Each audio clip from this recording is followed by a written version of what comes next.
안녕하십니까.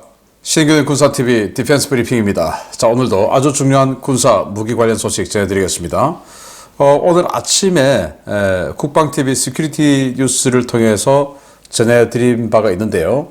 이 아우디우카에서 우크라이나군의 M1A1 전차죠. 에이브람스 전차 미국으로부터 받았는데 이게 이제 처음으로 파괴가 된 게 확인이 되었죠.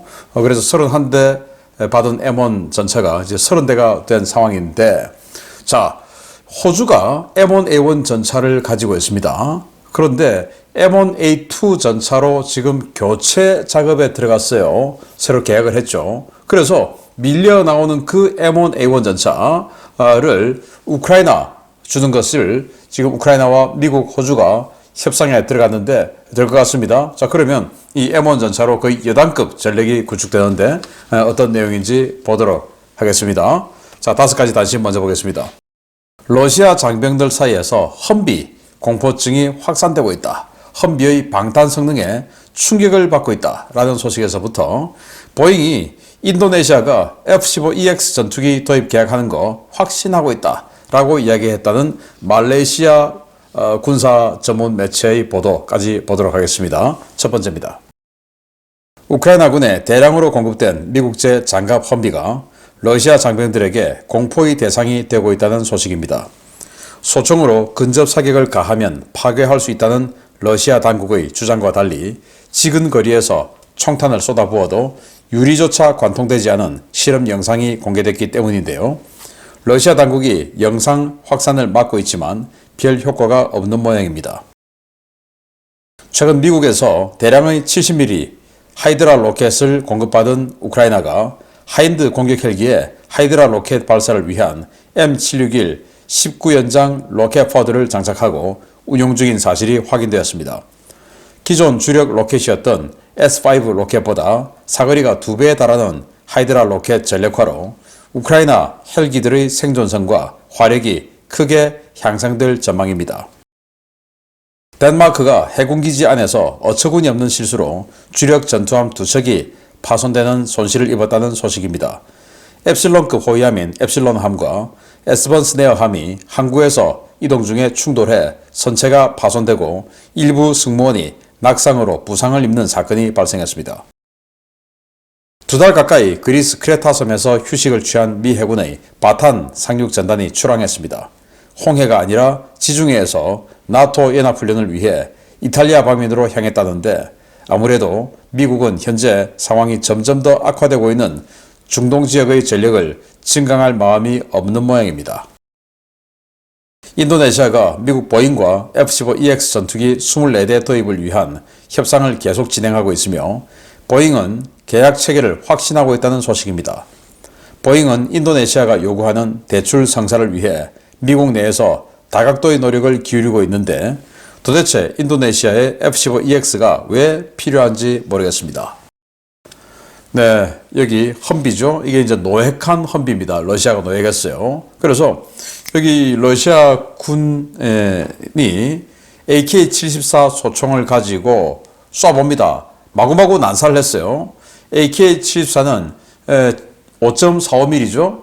그래서 5.45mm 소총탄을 가지고 이 아주 근거리죠. 아주 뭐 바로 코앞에서 마구마구 쏴봤는데 전면 유리 또 문을 열고 이 도어 측의 이 유리 등등 그리고 여기는 이제 기관총 사수의 이 유리 다 쏴봤는데 그러고는 가서 보니까 관통이 하나도 안 됐더라라는 거예요. 자, 그러면 뭐 대전차 무기가 많은 것도 아니고 주로 이제 소총 가지고 근접전에 싸워야 되는데 이 험비가 나타나면 이 보병끼리의 전투에서는 거의 뭐 절대 무기가 되는 거 아닌가.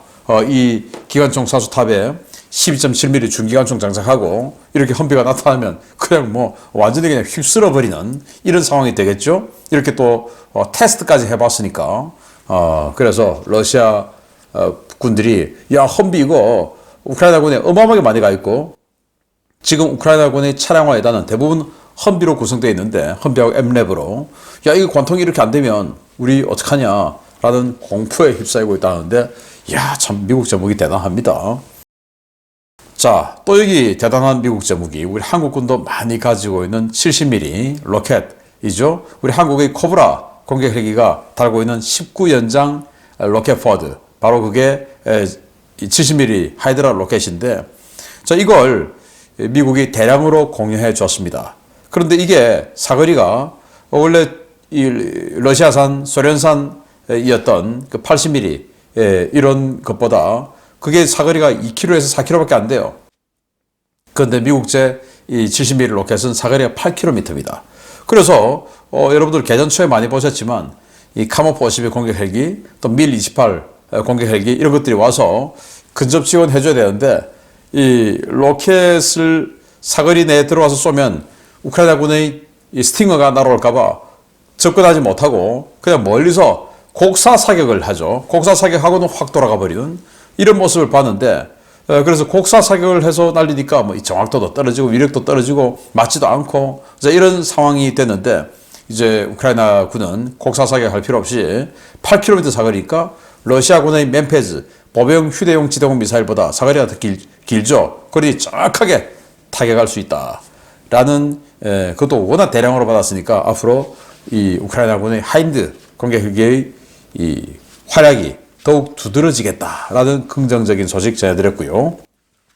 자, 기가 찬데 덴마크 해군이 이 엡실론급 호위함 2척을 가지고 있습니다. 6,600톤급이에요. 우리 충무공 이순신급보다 더 큽니다. 그런데 이 달랑 2척 있는, 그리고 이제 이 엡실론급에다가 A파 A사 레이더를 장착한 게 이베르 휘펠트급이에요. 그게 3척. 그리고 엡실론급 2척에서 덴마크는 정상급, 구축함급 이 군함을 5척을 가지고 있는데, 그 중에 2척이 군항 내에서 이동하다가 이렇게 들이받아 버린 겁니다. 그래서 들이받은 이 342번 함은 뭐 모서리로 이렇게 뒤로 받았으니까 이 배는 큰 충격이 없을 텐데, 받친 이 341번 함, 이 엡실론이죠. 이 엡실론 함은 굉장히 타격이 컸다. 그리고 내부 선체가 이 센서들이 많이 이제 흔들리는 거죠. 이 정도 되면. 그 낙상 사고도 당했는데 상당히 오랫동안 수리를 해야 되는 상황에 봉착을 했는데, 아니 여기도 뭐 터그보트가 제대로 작동을 안 합니까? 이 도선사들이, 우리 한국 도선사들 아주 능력 좋은데 여기는 정말 관심을 유튜브 보다가 배를 운영을 했는지 뭐한 짓인지 모르겠습니다. 정말 정신 나간 짓.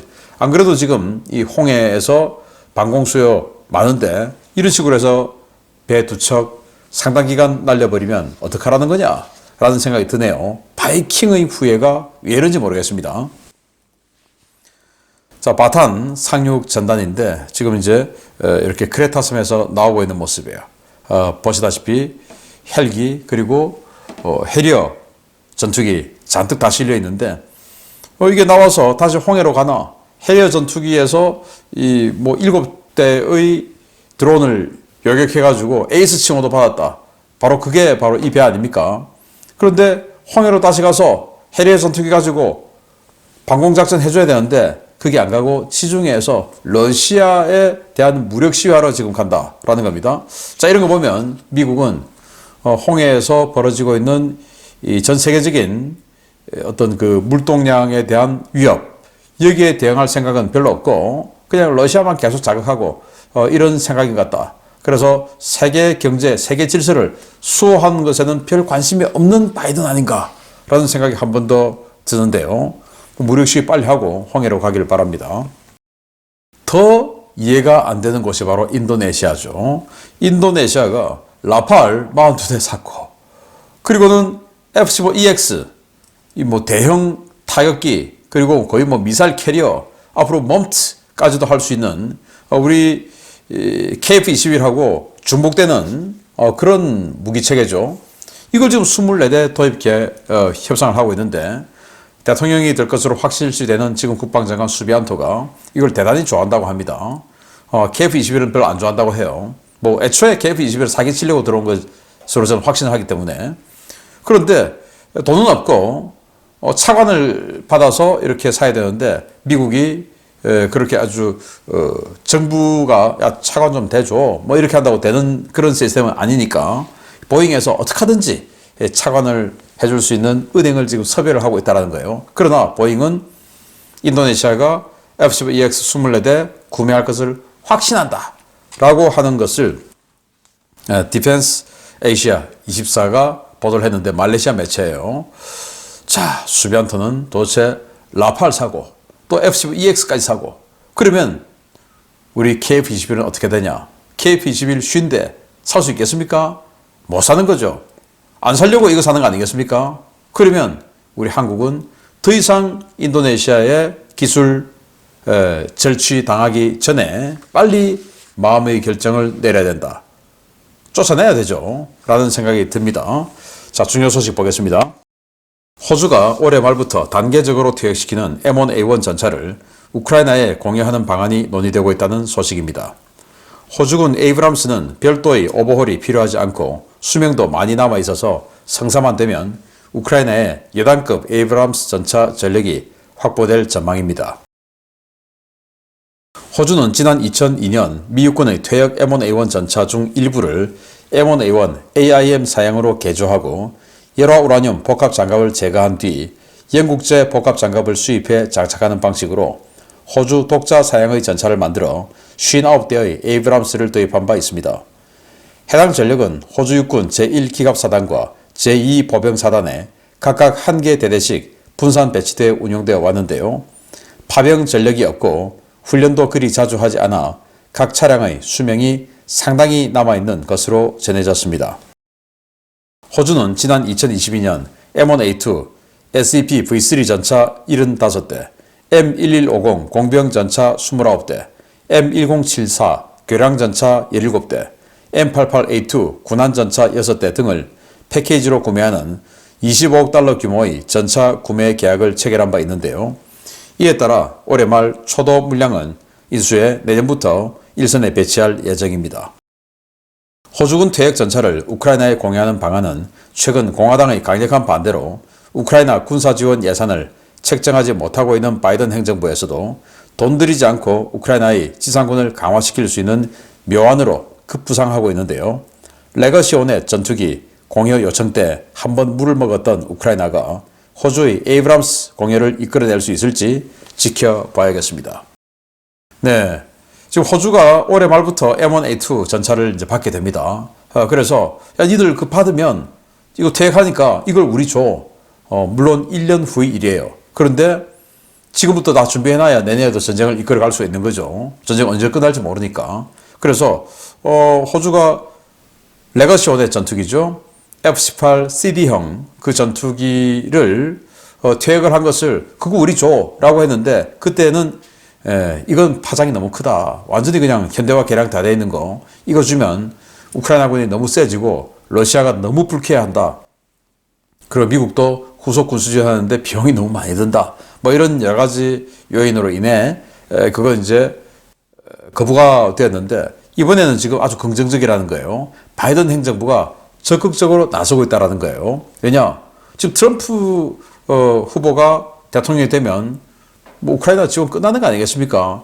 그렇게 끝나기 전에 미리 도장 좀 찍어 놓자라는 이런 차원인 것이죠. 그래서 지금 이 M1A1 전차 우크라이나가 쓰고 있는 미국으로 받아서 쓰고 있는 M1A1 SA하고 장갑제만 영국제로 바뀌었지 거의 똑같은 사양이기 때문에 별다른 교육 훈련 없이 바로 받아서 쓸 수 있는 이런 전차이기 때문에 굉장히 효율적이다라고 생각이 되고 아침에 국방TV에서 알려드렸던 것처럼 이 M1A1 전차가 처음으로 파괴됐어요. 드론의 공격으로 파괴된 것 같은데 일단 사진을 보면 상부에서 지금 불이 나고 있는 사진인데 외관은 거의 멀쩡합니다. 그런데 나중에 그 불로 인해서 유폭이 일어났다면 거의 뭐 쓰지 못할 정도로 되겠지만 불이 더 이상 그 확산되지 않고 화재가 진압이 되고 수거가 되었기를 바라고요. 아무튼 길게 뭐 어차피 이 전쟁이 2년까지나 갈까라고 상상을 처음에 못했죠. 근데 내년에도 할 수 있습니다. 그래서 이런 전력들을 미리미리 챙겨놓는 것은 필요하다라고 생각이 되어서 계약이 성사되기를 바랍니다. 마치겠습니다. 감사합니다.